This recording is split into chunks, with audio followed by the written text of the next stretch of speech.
Hello guys, welcome to my channel history and polity.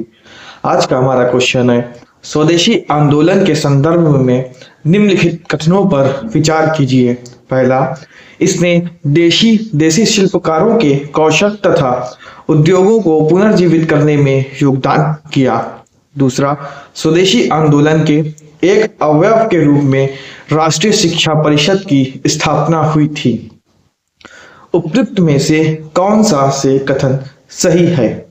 Option A है केवल एक, option B है केवल दो, ऑप्शन सी है एक और दो दोनों, ऑप्शन डी है ना तो एक नहीं तो। इसका उत्तर ऑप्शन सी होगा, एक और दो दोनों। आइए इसकी व्याख्या देखते हैं।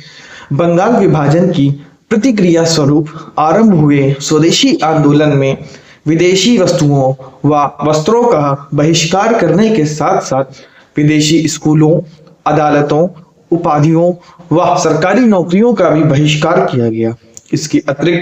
इसके अंतर्गत एक अवयव के रूप में वर्ष 1906 में राष्ट्रीय शिक्षा परिषद की स्थापना की गई, जिसका उद्देश्य साहित्यिक, साइंटिफिक व टेक्निकल क्षेत्र में स्वदेशी नियंत्रण के तहत राष्ट्रीय शिक्षा को बल प्रदान करना था।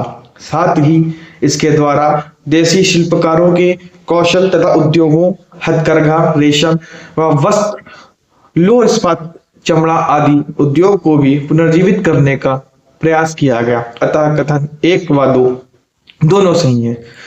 आइए अब थोड़ा सा बंगाल विभाजन के बारे में जान लेते हैं। यूं तो बंगाल विभाजन की पहली बार सार्वजनिक घोषणा दिसंबर 1903 में की गई थी, लेकिन कुछ कारणों से अंग्रेज इसे लागू नहीं कर सके।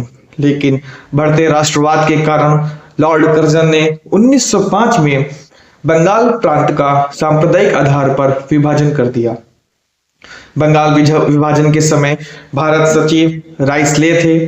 सरकार ने 19 जुलाई 1905 को विभाजन की रूपरेखा आम जनता के सामने रखी और 20 जुलाई को विभाजन की घोषणा की गई। 16 अक्टूबर 1905 को विभाजन लागू हो गया। विभाजन की घोषणा करने वाला प्रथम समाचार पत्र संजीवनी था। इसी समाचार पत्र में प्रथम बार बहिष्कार शब्द का प्रयोग किया। आइए अब थोड़ा सा स्वदेशी और बहिष्कार आंदोलन के बारे में भी जानकारी प्राप्त कर लेते हैं। सभी लोगों ने ब्रिटिश वस्तुओं, सरकारी नौकरियों तथा शिक्षा संस्थाओं इत्यादि का बहिष्कार शुरू कर दिया। 7 अगस्त 1905 के कलकत्ता के टाउन हॉल में एक बैठक हुई, जिसमें स्वदेशी आंदोलन की घोषणा हुई और बहिष्कार प्रस्ताव पास हुआ। 16 अक्टूबर को पूरे बंगाल में शोक दिवस के रूप में मनाया गया। रविंद्रनाथ टैगोर के कहने पर मजदूरों ने एकता के रूप में उपवास रख एक दूसरे को राखी बांधी। विभाजन हमारे ऊपर एक वज्र की भांति गिरा है, यह कथन सुरेंद्रनाथ बनर्जी जी का था।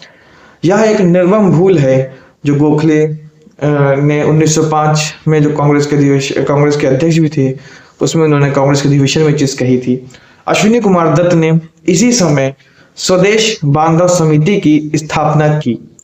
स्वदेशी आंदोलन की प्रभाव स्वरूप 15 अगस्त 1906 की गुरुदास बनर्जी द्वारा एक राष्ट्रीय शिक्षा परिषद की स्थापना की गई। आचार्य पीसी राय ने बंगाल केमिकल्स की स्थापना की। 1906 में रविंद्रनाथ टैगोर के भाई अविंद्रनाथ टैगोर ने Indian society of oriental arts की स्थापना की। स्वदेशी आंदोलन का नारा आत्मनिर्भरता, आत्मशक्ति था। एक किसान इस आंदोलन से पृथक रहे व पहली बार महिलाओं ने पर्दे के बाहर आकर किसी आंदोलन में भाग लिया। प्रमुख नेता इसके थे तिलक, अश्विनी कुमार दत्त, कृष्ण कुमार, लाला लाजपत राय। सर बैम्फाइल्डे फुल्लर ने मुसलमानों को अपनी चहेती पत्नी के रूप में उल्लेखित किया। मोहनदास गांधी ने कहा था कि भारत का वास्तविक जागरण बंगाल विभाजन के बाद प्रारंभ हुआ। बंगाल विभाजन के विरुद्ध सुरेंद्रनाथ ने हितवादी पत्रिका का संपादन किया। आइए अब कार्लाइल सर्कुलर के बारे में भी जान लेते हैं, जो 1905 में आया था। ब्रिटिश सरकार ने स्वदेशी आंदोलन को कुचलने के लिए 22 अक्टूबर 1905 को कार्लाइल सर्कुलर निकाला। इसमें बंगाल के सभी मजिस्ट्रेटों को पत्र भेजा गया कि सभी सरकारी स्कूलों के प्रधानाचार्यों को हिदायत दी जाए कि उनके विद्यार्थी अगर स्वदेशी आंदोलन में शामिल हुए तो उनकी सरकारी सहायता बंद कर दी जाएगी। इस आदेश पर बंगाल के चीफ सेक्रेटरी R.W. कार्लाइल के हस्ताक्षर थे, इसलिए इसे कार्लाइल सर्कुलर कहते हैं। धन्यवाद। अगर आपको वीडियो पसंद आई हो तो आप वीडियो को लाइक, शेयर और कमेंट अवश्य करें और मेरे YouTube चैनल को सब्सक्राइब भी अवश्य करें। धन्यवाद।